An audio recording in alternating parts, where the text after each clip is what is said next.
appreciate you coming to our program here in Lahana. I am Mike Bowen, and I'm the son of Chuck and Sheri Bowen of Lamar, and I'm here to present on the Lost Sand Creek site in our book, We Found the Lost Sand Creek Site. We'll be talking about what does that mean? What is the Lost Sand Creek Site? What was found?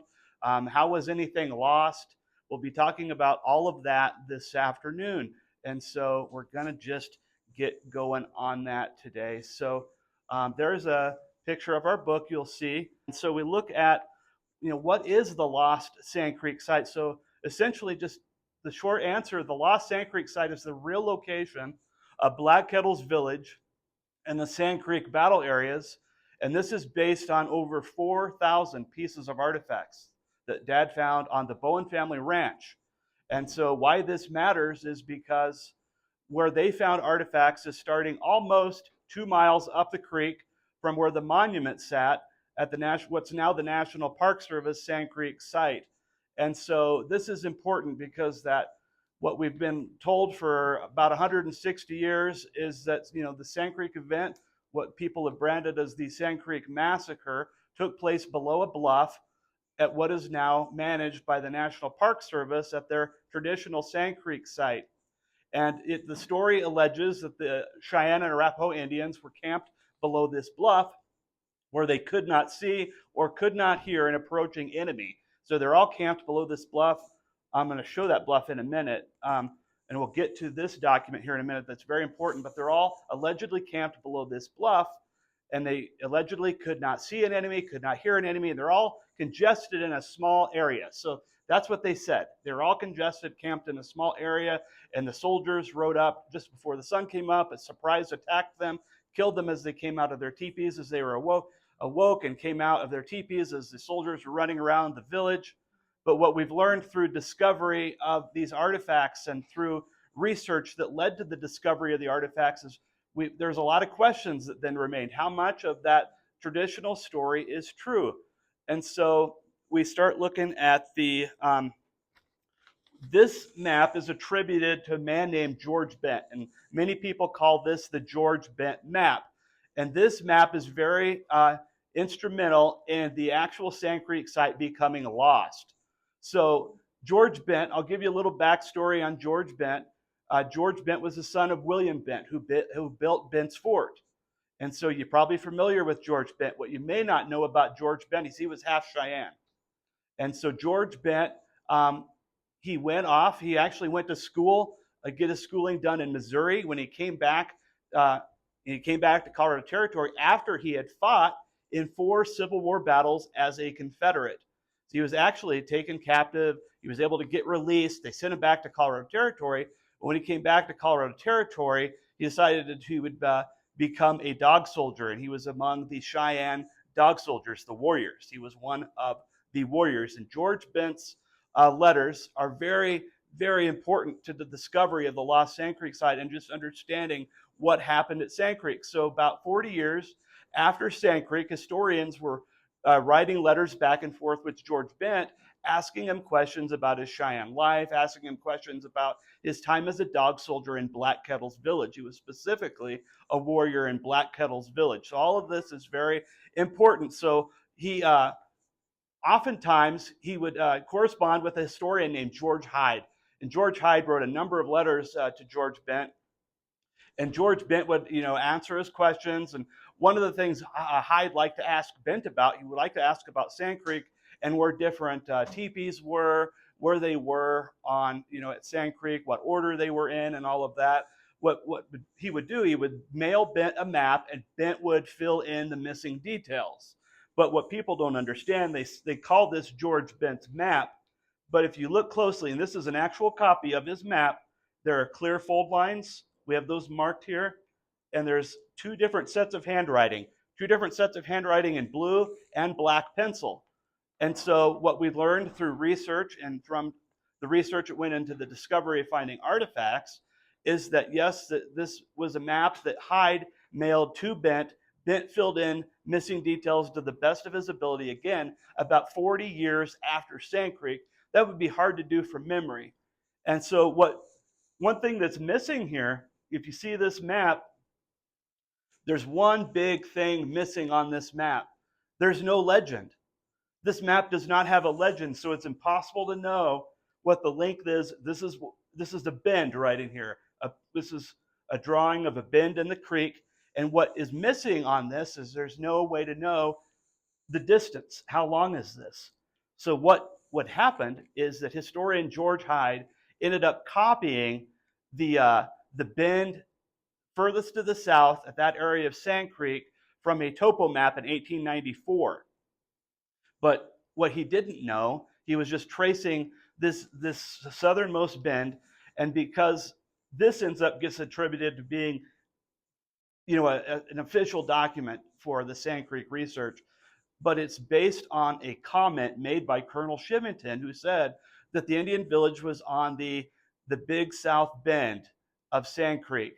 And so he made this comment, and people thought that he meant, well, that's the bend furthest to the south, which is this bend here that was copied from the 1894 topo map. Also happens to be a mirror image. He basically just copied, that bend is the same bend that goes through the Park Service site. But again, there's no legend here. There's no way to know how long that bend is. What we found in George Bent's letters, Dad has over 400 pages of George Bent's letters in his archives. We have meticulously researched, studied, and read George Bent's letters. One of the things he talked about with the Indian camps, he said one thing, that the Indian villages, and specifically Black Kettle's villages, when they would go camp, they were 2 to 3 miles long. So what George Hyde doesn't know, and when he's copying this bend from the topo map, he doesn't know that this bend is actually, that's over by, that goes through the Park Service site, is only 1/4 of a mile long. So that's problematic. That doesn't fit. That doesn't fit with what George Bent is saying about the Cheyenne and Arapaho village. He said it was spread out. They were 2 to 3 miles long, all of their villages.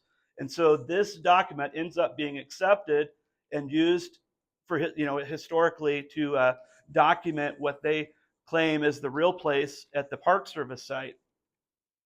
But it's important to note that there's no legend there. And there were some red flags. So I come back to that question. We're talking about the lost Sand Creek site. So how was anything lost? Well, it was lost because they had believed that the furthest bend to the south, based on that George Bent map and Shivington's comment about the big bend being on the southernmost bend, they took that comment and that map and thought it was that furthest bend to the south. And so it was basically, people just believed it was at that bend. But here's one other red flag with that area. Not only is it 1/4 mile long and trying to fit an Indian village 2 to 3 miles long, but that area below the bluff where the Indians were alleged to have been camped is void of period artifacts. There have been meticulous searches at that area below that bluff. In the late 80s and 90s, there was a historian and archaeologist, an independent archaeologist named Fred Warner. He made many trips to that site. The land was privately owned at that time, and he made many trips out there with metal detectors, and not just by himself, with colleagues, some of which were very experienced with the metal detector. There's a guy that went with him a number of times. His name was Larry Fennell, and he had found hundreds and hundreds of artifacts up by the Summit Spring site up by Sterling. And he was very experienced with the metal detector. These were guys that knew what they were doing. And Fred Warner ended up writing a book about his experience taking multiple trips over during the summer. He'd go out and spend a week searching for artifacts. Every time he'd come back empty-handed. And we talk about this in more detail in our book about Fred Warner. We cite his book, and we have the citation there to Fred Warner's book. In our book, we found the Lost Sand Creek site that details that here are skilled archaeologists going out there. They can't find anything. And so this becomes a red flag. There's no artifacts ever found there. This gets brought to my parents' attention because I talked about how all of our conclusions about Sand Creek are based on over 4,000 village and battle artifacts found on the Bowen family ranch, starting less than 2 miles up the creek from where that battleground monument once sat. And that monument has been taken down. It's not there anymore. But that Bowen family ranch, it was owned at the time by my dad's parents. And at that time, my dad was leasing land, raising cattle out there on that section of on that part of the ranch where, it was just, right there, just less than 2 miles from the Park Service site. And an independent archaeologist contacted my parents in 1993, and he let them know, he said, I think, according to my research, that, that monument is marking the wrong spot. And this kind of gets the ball rolling in my mom and dad's heads that, okay, if there's no artifacts found there, well, it's possible that everything happened further up the creek, which could be on the Bowen Ranch. So things started rolling. And I'll show another map here. This map is very important to the discovery of the Lost Sand Creek site. This is a strip map made by Lieutenant Bonsall, who went out 4 years after Sand Creek in 1868, and he measured the distance of the village. And it's kind of hard to see here, but you see there's 3 trails that fork off here. A little place called Three Forks. All this is a strip map made in 1868. It's pretty amazing because he had the presence of mind to document a physical landmark, a physical thing that you could look back at and say, okay, this is important, because what he did, his camp here, the second camp spot, he called camp number 2. And in here, he measured from his camp to this at 6 miles. And so 6 miles from there to there. And in here, right in there, just a little bit up from where they camped, he measured the village. So this area is very important. Three Forks is very important. We're going to come back to that in a little bit. And so here's just a little bit of a view. This is in 1970. And this is important for a few reasons. You can see this is kind of that area, kind of in here, where they talk about below that bluff. And this is that bluff that we talk about. This bluff is very important. But in 1970, my dad is fresh out of high school, and he was asked to give his first Sand Creek talk. Just at that young age, he gave his first Sand Creek talk at the traditional Sand Creek site. Unbeknownst to him at the time, he was at the wrong location. He did not know at the time the amount of artifacts he would find up the creek from there on the Bowen family ranch. This is kind of what that looks like. This is important to know. So we're going to show a few other pictures here in just a second. Hopefully you can kind of see these dates. I can always email some of these out if you're interested. This is kind of a Sand Creek timeline. In 1864 is when the Sand Creek event happened. There's a few things happening in 1864. The Sand Creek event happened on November 29, 1864, but there's a lot of things that happened before that. In the spring and summer of 1864, there were a lot of wagon train raids and killing of white settlers and taking captives by the Cheyenne warriors. And George Bent talks about all of this. So this is all from an eyewitness, not something I've just conjured up. This is straight from someone who lived it. He was there. He was there when they captured people. He was there when they scalped their white enemies, stole items from the settlers, including guns. Actually, we find that through historical research that the traditional story says that the Indians at Sand Creek are all unarmed. But according to Silas Sewell, he was a soldier there tasked to actually return the arms to the Indians when they were finished camping at Fort Lyon and sent away to go camp along Sand Creek. They were all returned the weapons they had turned in. And in fact, all of the warriors, according to Major Anthony and Silas Sewell, all of the warriors bypassed the fort. They didn't even stop and turn in any weapons. And according to George Bent, we also find from that traditional story, one of the claims is that all of the warriors were off hunting. Well, and again, like I said, we have over 400 pages of George Bent's letters. He was one of the warriors, a dog soldier, and he never makes that claim the warriors are off hunting. In fact, he makes the claim that at Sand Creek, that the warriors fought off soldiers until Indians can get into rifle pits. He said one rifle pit was big enough for 19 people to get into. So it's so important to look at all of this from a historical perspective, from eyewitnesses, people that lived it and were there. And so in 1864, you've got Indians raiding people in the spring and summer. That's what led to Sand Creek. 1865, there were 3 hearings. There were 3 hearings, but there was never a trial. And I think that's very interesting. 1868 is Lieutenant Bonsall. I just showed you that Bonsall map. That was 4 years after, and Bonsall makes that strip map.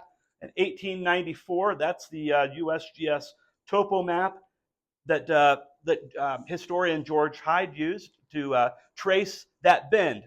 We showed you that map that he made just a minute ago. 1908. In 1908, 4 Sand Creek veteran soldiers all met up at the train. They got off the train at Kit Carson with the attempt to revisit the place where they fought the Indians, and they were going to leave some sort of marker and come to an agreement on where the village was. They were going to, leave something behind. They're going to mark where they fought the Indians and where the village was.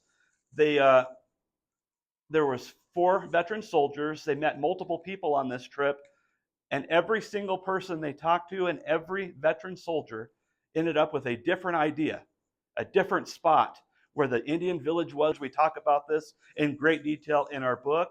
You can also find information about this on our website. And, there's just different dates in here. I go through here some of these quickly. I'm going to just, 1950 is when the monument was established. 1970, Dad gave that first Sand Creek talk. 93 is when my mom and Dad start to become involved. The wheels start turning because that independent archaeologist said, I think the monument is wrong. 1995, my dad decides, okay, my mom and dad get together on this. They decide, okay, we're going to devise our own plan. We're going to do our own research and go just see what we can find. As a kid, my dad always wanted to be an archaeologist, do something with that. He always wanted to make a big archaeological discovery. And so to think that this massive historical event could have happened on the Bowen family ranch wasn't just, exciting. This was, something he had to find. So in 95, they devise a plan. He gets a metal detector. They have to, have a starting point. So they need clues of where to search for artifacts with the metal detector. So they decide that they need to find information from people who were there. So they found some books from some soldiers that wrote books. One named Irving Halbert. He wrote a book, gave some descriptions on what the land looked like. He talked about where the creek banks were 200 yards wide. And if you've ever been to that Park Service site, the creek bank isn't very wide at all. But you get up the creek about 1.5 miles, 2 miles up the creek from there, the creek really widens out. And you easily have creek banks 200 yards wide. And my dad is reading this thinking, oh my goodness, he's describing the ranch. He's just, everything he's talking about, the bend in the creek and the way that the creek moved. And someone else reading this would be lost. Because what's important also to note, Dad grew up on that part of Sand Creek. Sand Creek was his backyard. He's now spent over 70 years on Sand Creek. No one else knows the lay of the land like he does. No one else could have found this. So he's reading this for the first time thinking he already understands what they're saying. So they start searching. 96 is really slow going. 97 starts out really slow going. You get into 97 and they finally start finding artifacts, and he would just come home with pocketfuls and coffee can full of stuff. And it was just like, for him, it was like Christmas morning every day, finding stuff and coming home and finding new stuff all the time. We're talking about bullets and arrowheads and items that could only be from a battle. These are items that could only be from Sand Creek. And so you get in 97 and 98, and 98, they get there, they've researched and they've documented a whole bunch of teepee sites. And, these teepee sites, they were able to know that they were teepee sites because he would dig into them. There'd be little pieces of metal, like a few square nails. It could have been from could have been from the ration boxes. It could have been from something like that. We could speculate on what it was from, but there'd be little pieces of metal, like a couple square nails. But he could dig into the ground a little bit, and the ground was soft like talcum powder. And nowhere else was, when he would dig and find an artifact, nothing else was like that. So he knew he was finding teepee locations where they had, were burning, for their teepees. So he knew that what he was finding by the artifacts. And so 98, they get their documentation notarized. They notarize their Sand Creek site discovery. 1999, the Park Service gets involved. My mom and dad meet with Sand Creek Park Service leadership personnel. They're talking to the director of, all the people, the very people at the top working on this at the Park Service site, Park Service locally in the area, and they let them know. They said, we found it. We found the real location, and they showed them artifacts. And the National Park Service lead archaeologist that was on site that was working on this in 1999, Dr. Doug Scott, was in their home identifying artifacts, all recorded on a VHS home camcorder, the old school back in the day. And all of this was documented, and it's been now digitized. You can see this video, see part of this video on our website where the lead historian is documenting, he's identifying these massive, this massive discovery and identifying artifacts are only from Sand Creek. And in their home, he gave, great kudos in what they were finding. And yes, this is from Sand Creek. And a few years later, he and the Sand Creek historian that were working on the Sand Creek project for the Park Service, they wrote a book and they threw my parents under the bus, unfortunately. And they tried to take credit for their discovery on things that, they didn't find, or things they found. They found a small scattering of artifacts about a mile up the creek from their alleged, massacre location. They found about 174 musket balls all in one hole that they counted. That was a dropped bag of bullets, and that was all counted. And they found this small scattering of artifacts because during this time in 1999, when my parents are letting them know about their discovery, my dad had made a video and played them a video saying, there's part of this village, it's not all going to be on the Bowen family ranch. It's going to extend across the property line a little bit. And I believe you're going to be able to find some artifacts at this spot based on my research and where I found artifacts. And sure enough, that's where other artifacts were found with my dad's assistance. And you get to the 2000s, early 2000s, by 97, 98, they had found about 3,000 battle and village artifacts. By the early 2000s, they'd found over 4,000 and stopped counting. So I easily could say it's over 4,000. The exact number is hard to know because it's grown substantially since then. And so that's just a quick timeline of events with Sand Creek. And this kind of just shows how much did the Park Service know about my mom and dad's discovery. Well, this photo, this is Alexa Roberts. She was the superintendent for the National Park Service Sand Creek site. She oversaw all of that. Alexa was in my mom and dad's home. My mom, my dad, my late Uncle Scott, my dad's brother, and Butch Kelly. He's a former longtime Cavalry Wars history reenactor, very well-known person in that field. And you can see there's a bunch of artifacts down here.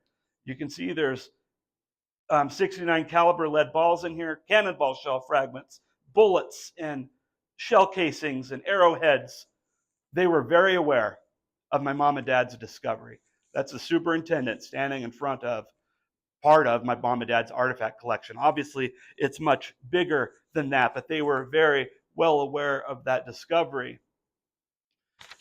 And this is where part of where the village kind of would have been. We'll kind of see a bigger picture in a minute. Right about in there is approximately where the monument used to sit. You can see it said Sand Creek Battleground, and that monument was removed about 2 years ago, and it no longer is there. And there it is without the monument. You kind of see how spread out. You get away up there. There's this bluff over here, and you get away from that bluff. And also, you need to remember these trees would have all mostly grown since then. This was all wide open prairie. That's so important to understand with Sand Creek, is know the lay of the land and where they would have actually been camped. And then there it is. There's my dad being filmed for a Denver CBS 4 program called Colorado Getaways around 2004 or 5, somewhere in there. And you can see where the monument would have been, the Bowen property line right there. And he's being interviewed for that. You can see how wide open everything is. It's not this small, congested area. And in fact, in all of the discovery of all the artifacts my dad found, he never found one small, congested area with fighting. It was all spread out. And also important to note, very little fighting took place in the village. What we really find out and what we learn is, again, from George Bent, an eyewitness. And again, George Bent was not on the soldier side. Again, he was a dog soldier. And he shares the account from another warrior named Little Bear. And Little Bear told George Bent, he said that he got up very early that morning and he went across the creek and went up on a hill to go get his horse. And this is, the sun isn't quite up yet, but it's just enough light you could see a silhouette of something. And Little Bear is up on this hill, and he looks south, towards the Lodgepole Trail. And what does Little Bear see? He sees a long black line. And he knows at that point it's soldiers way off in the distance coming to fight the Indians in the village. And so he knows at that point that soldiers were on their way to fight the Indians. And so that's from George Bent, that the Indians saw them from miles away as a long black line. And so he knew that that was, going to give them a head start. So we hear through this story that the soldiers all surprise attacked the Indians, but the fact that in this area, you go over where there's that bluff way over there. There's no period artifacts below that bluff. There was that small scattering artifacts the Park Service found about a mile up the creek from there. Not a battle site, but just some dropped bullets and some other village artifacts found there. It was what happened after Sand Creek, after the fight. The soldiers took control of the remaining teepees. They took part of the Arapaho teepees, and they turned that into like the hospital for wounded soldiers.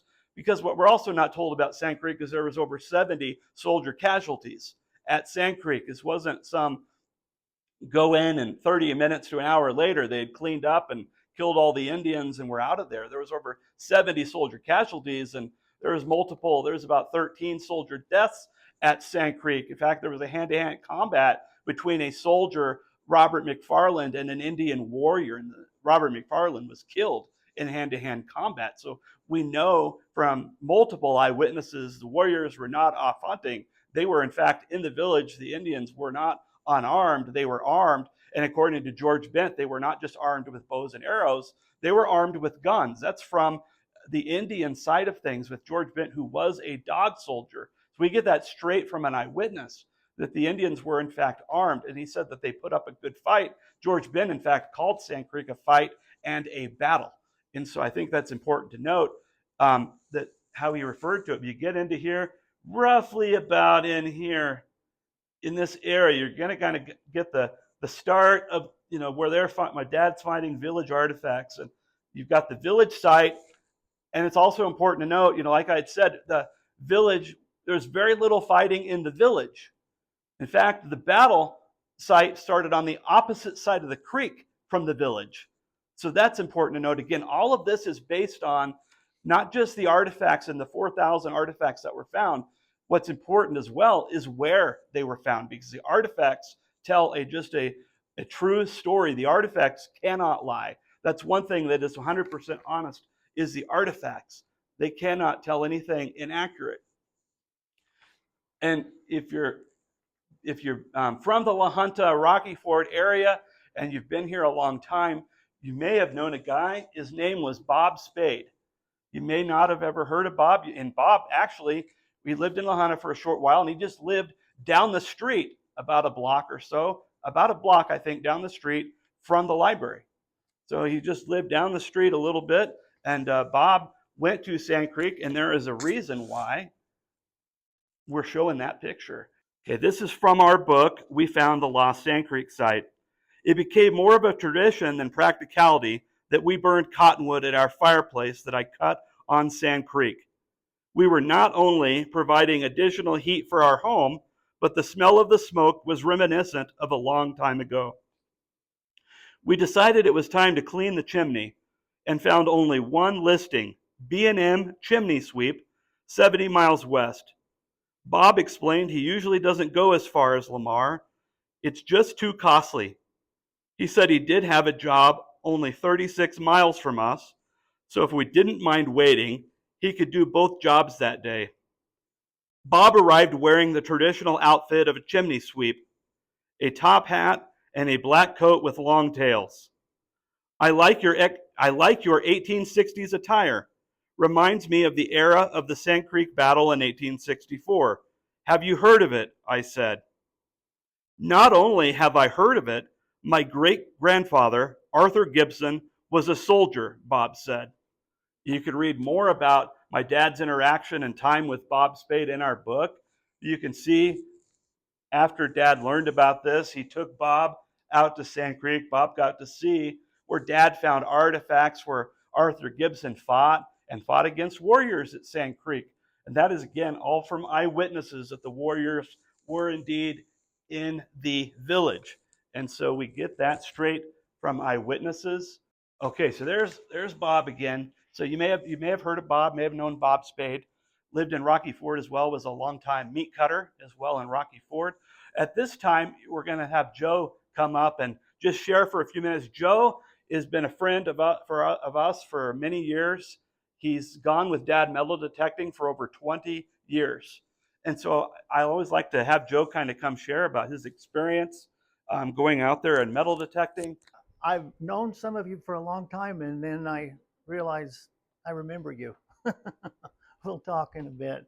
Anyway, I've been going with Chuck for a long time, and uh, when we go out and metal detect, we put flags down and go down, and then we put another flag down and come back. So we usually can detect pretty well what's in the ground, what was in the ground there, and every time we find something of value, uh, Chuck brings his camera, he takes a picture of it, he GPSes it. So everything that we have found, he knows exactly where it's at. We can take you to the exact spot. Um, the first time that I found something that I thought was just amazing, because I'm not, I think you can tell, I don't own a horse.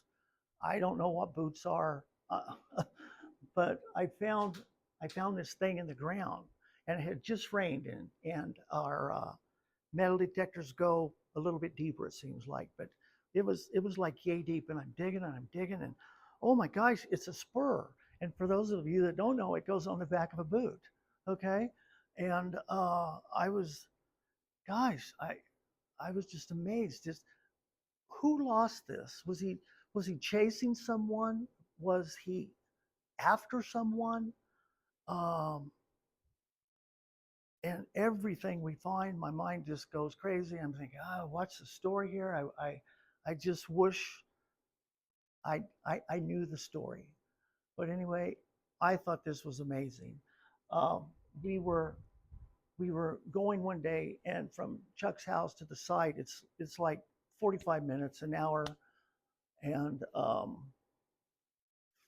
I found something on his dash. He just had this on his dash, and I picked it up, and oh, this is it right here. I picked it up, and man, it's really heavy. And I said, Chuck, what on earth is this thing? And he said, well, this is a part of a cannonball. And I thought, oh my gosh, this is crazy. Did this hits? If it hits you, you're going to know it. And so anyway, we go there, we stop and park the pickup. We get out, we're metal detecting. Chuck says, look over there, you see that green metal stake? And I remember it was green. Do you remember that? Good. And I can't remember anything, but I remember it's a green metal stake. And it was like, I don't know, 50, 60, 70 yards from the truck. And that's where he found it. So anyway, we put our flags down and we're metal detecting. And pretty soon my little machine goes off, and I'm digging and I'm digging. And for once, I know what I found, because I never know what I find. And oh my gosh, it looks just like Chuck's. And okay, so remember, he takes a picture, we GPS it. He has like a little nail belt. We put things in his nail belt, and off we go. We found some more stuff, and anyway, we finished with that. We're ready to go home. So we get in the truck and driving. And I said, Chuck, let me see the piece I found, because I was so proud of it. And so he looks in there and he gives it to me, and I'm, oh man, did this hit somebody? Did it? Ah, gosh, what's the story of this thing? It was, these things are just violent and deadly, and inside the cannonball are little lead balls. And I got them right here. There's some in the table back there. But I thought, if someone had a slingshot and they shot you, you would definitely know this thing hit you. But if it's propelled by a cannonball, oh my goodness, I can't. there's a couple cats in the neighborhood, but I won't talk about that. But anyway, so I grabbed the piece on the dash and I'm just fooling around. I am just fooling around with it and just, God, what's the story? And I put them together and voila, they fit together perfect. And from where I found mine to the green pole was about a football field long. Another time we were metal detecting, and I'm about through. Um, we metal detect, didn't find nothing. We're on a cow trail, and I don't know if you know about cow trails. Just say no, act like you don't know, because it makes me feel good to say that. But they're like, you got a big cow, and most of them are overweight to begin with, and then the cow trail's like that. I don't know what's cooking, but we put our metal detectors down, and Chuck goes off. So I dig on the cow trail, and I come up with this thing right here.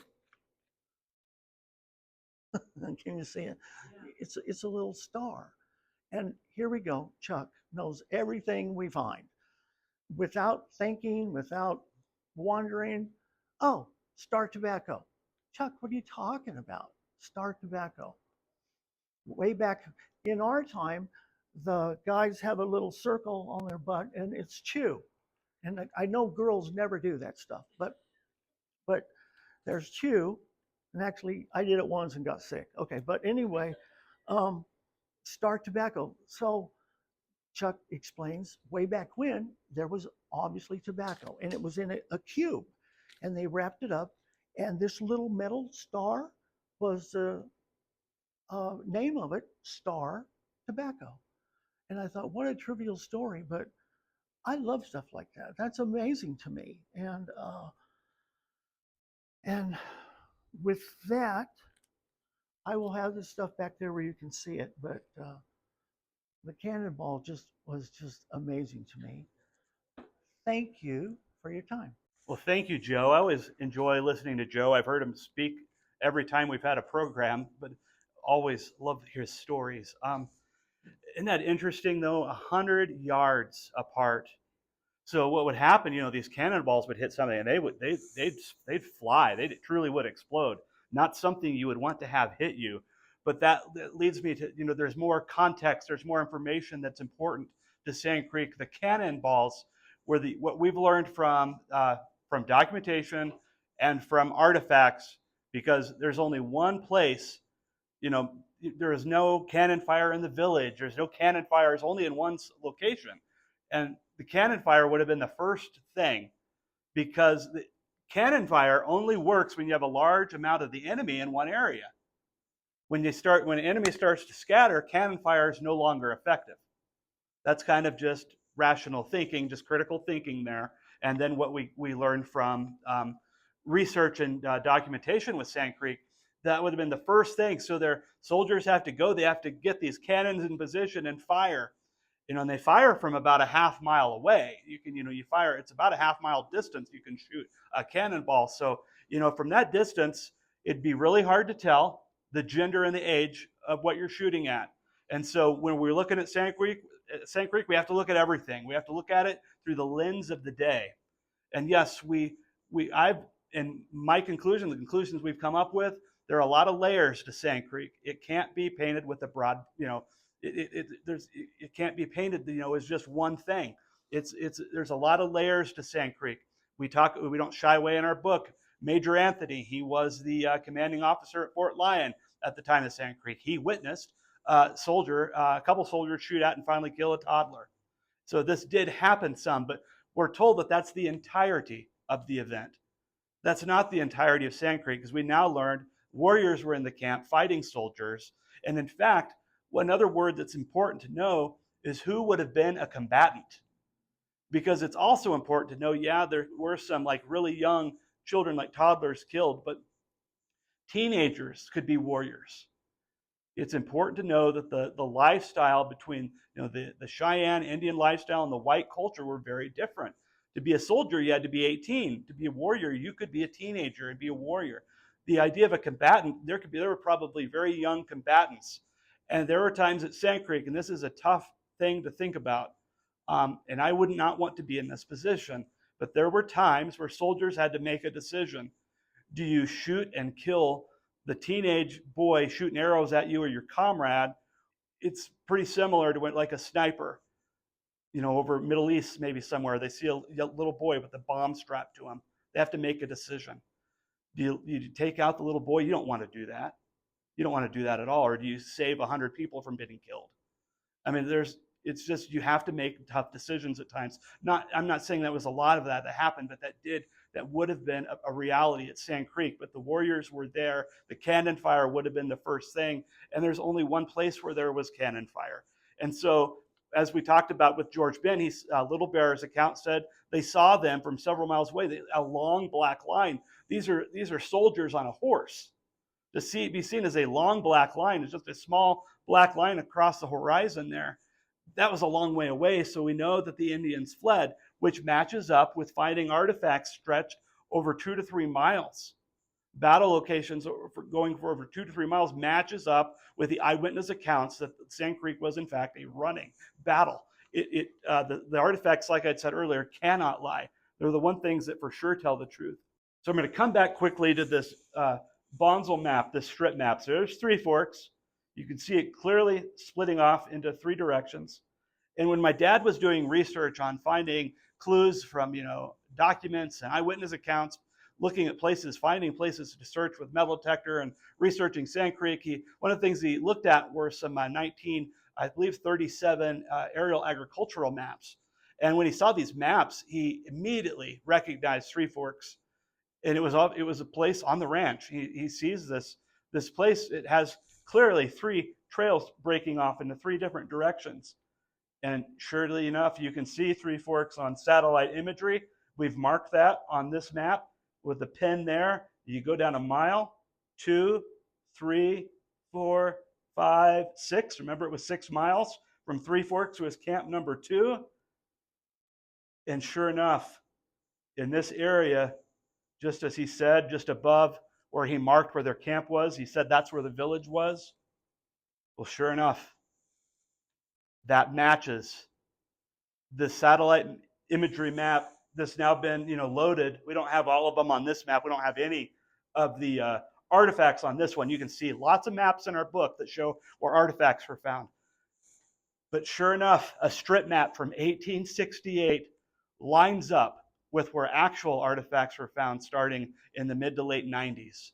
I think that's pretty incredible that this strip map, all it was a strip map, verifies, and they verify each other based on where actual artifacts are found. And if you can see there, this is in relation to, there's a mile in between here, a mile there. So again, just over a mile, this camp, and starting over here is like over about a mile and a half from where that monument sat. It's very important. The Bonsall map is truly one of the most important documents in documenting the lost Sand Creek site. I showed that picture earlier of the group in my mom and dad's home, and one of the guy in the back, Butch Kelly, he was also instrumental. He helped identify some really important artifacts, as he was very knowledgeable on that era of history. So this is from our book, We Found the Lost Sand Creek Site. Butch Kelly visited a month later to look at bullets and other artifacts I found. Butch is a local historian and an Indian Wars cavalry reenactor. He portrayed a soldier in Son of the Morning Star, a TV miniseries about George Custer and events prior to the Little Bighorn. He looked at a cavalry carbine swivel from a carbine belt, some spurs, a bit, and 3 or 4 things that could be identified as military, he said. Is there anything else? Butch said, after looking at hundreds of artifacts. Wasn't this enough? What more could he want? I had some 5-gallon buckets full of things like barbed wire, bent staples, round nails, and even a hubcap from a Model T Ford. Well, there was the piece of cast iron on the dash of my pickup. It didn't seem worth mentioning. I thought about putting it in my bucket of junk, but I didn't know for sure what it was, so there it stayed. And it sometimes bounced awkwardly, hitting the windshield. I went to get it. There were some threads in it that could have had something like a pipe screwed in it. I handed it to him, thinking it was worthless. Do you know what this is? I had to admit that I didn't. I thought it could be a broken piece of a windmill weight. The old windmills had counterbalance weights instead of tails that are common on them today. Some of the early weights were ornamental and looked like barnyard animals like horses, pigs, or cows. Some were just simple round balls. Perhaps the threads were where it screwed into the windmill. I'll tell you what this is. He straightened his shoulders and looked directly into my eyes. I was not prepared for what he would say next. So I'm going to end it there, and the rest of it is in the book. You can read the rest of that account of what was found and identified by Butch Kelly in my mom and dad's home. So again, I thank you all for coming. Thank you again to the Friends of Woodruff Memorial Library for hosting us.